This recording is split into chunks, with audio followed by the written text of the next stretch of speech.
వ్యాజ్యం అంటే ఆయన గొడవడతాడు నీ పక్షాన, నువ్వు గొడవడకూడదు, మౌనం ఉంటే చాలు. మనం గొడవడకూడదు, మనం గొడవడకుండా మౌనంగా ఉండదు. ఎలిజబెత్తమ్మ లాంటి వచ్చి అయ్యగారే ఏదో చేశాడు కాబట్టి మౌనంగా ఉన్నాడు, ఏదో చేయకపోతే ఎందుకు మౌనంగా ఉంటాడు? ఈ ఒక నింద సాతానుగాడు పొల్లేస్తాడు. ఎలాగా నేనేం చేశాను అని నీకు రెచ్చిపోవడం కాదు, నా దేవుడు చూసుకుంటున్నాడు. ఎంత మనకేముండాలి? ఎందుకంటే నువ్వు మౌనం ఉంటే చాలు, నీ పక్షాన ఆయన నీ దేవుడు వ్యాఖ్యమాడతాడు. నువ్వు వ్యాఖ్యమాడితే నీకు దెబ్బలు తగిలితే ఆయనకు దెబ్బలు తగులుతాయి. ఏమంటే ఆయన వ్యాఖ్యమాడితే నీకేం దెబ్బలు తగలవు.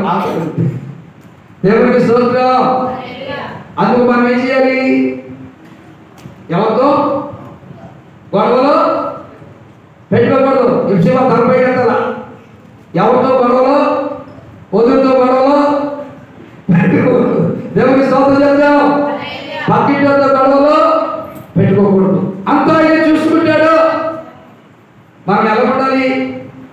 మన ప్రభు మాట్లాడాడు కదా, ప్రేమ వెనక సంపద వస్తుంది, జయము వస్తుంది. సంపద వెనక ప్రేమ రాదు, జయము రాదు. జయము వెనక ఏమని? ప్రేమ రాదు, సంపద రాదు. ప్రేమ వెనక మాత్రమే ఆ సంపద వస్తుంది. ఆ మాట చదవండి. రోమపత్రిక 8వ అధ్యాయము 28వ వచనంలో చూస్తే, దేవుడు ప్రేమించే వారికి, రోమపత్రిక 8:28 అంతేనా? దేవుని ప్రేమించు వారికి అనగా ఆయన సంకల్పము చొప్పున పిలువబడిన వారికి, చూసారా? ఆయన సంకల్పము చొప్పున పిలువబడిన వారికి ప్రేమను పిలుచుకున్నాం. ప్రేమను పిలుస్తావు కనుక ఆ ప్రేమ వెనకాల ఏదొస్తుంది? సంపద వస్తుంది.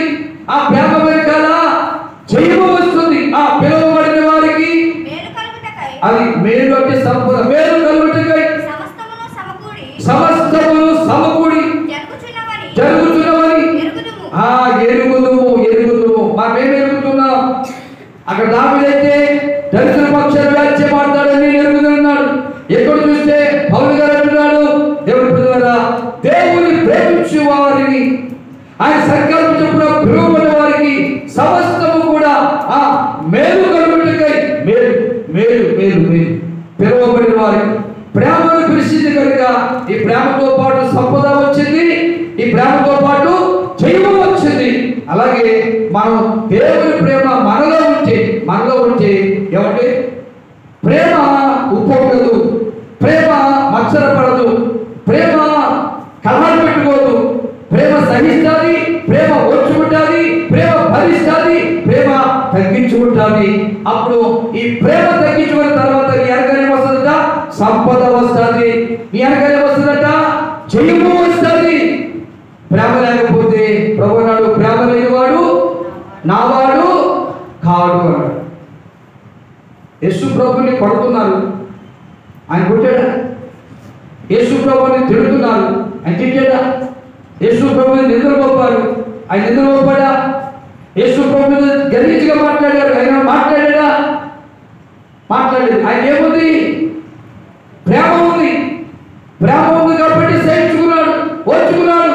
అలాంటి ప్రేమ మనలో ఉంటే మనం సహించుకోవాలి, మనం ఓర్చుకోవాలి. ఆ సహించుకున్నప్పుడు, ఆ ఓర్చుకున్నప్పుడు, ఆ ప్రేమ కలిగేసి సహించుకుని ఓర్చుకున్నాడు కనుక ఆత్మదేవుడు సమాజంలోంచి యేసు ప్రభువును 3వ దినమున లేపాడు.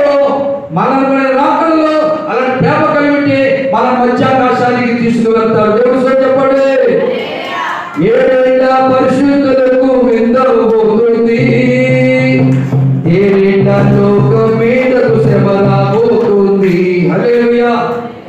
టింటి అందరికి అందరికి పాట ఇడిపోతుంది, చప్పటి ఇడిపోతుంది, డ్రమ్ ఇడిపోతుంది. హుషారుగా ఉండాలి. ఏడేళ్ళు పరిశుద్ధులకు విందు. ఎవరికంటాడు విందు? చెప్పండి, ఎవరికంటమ్మా?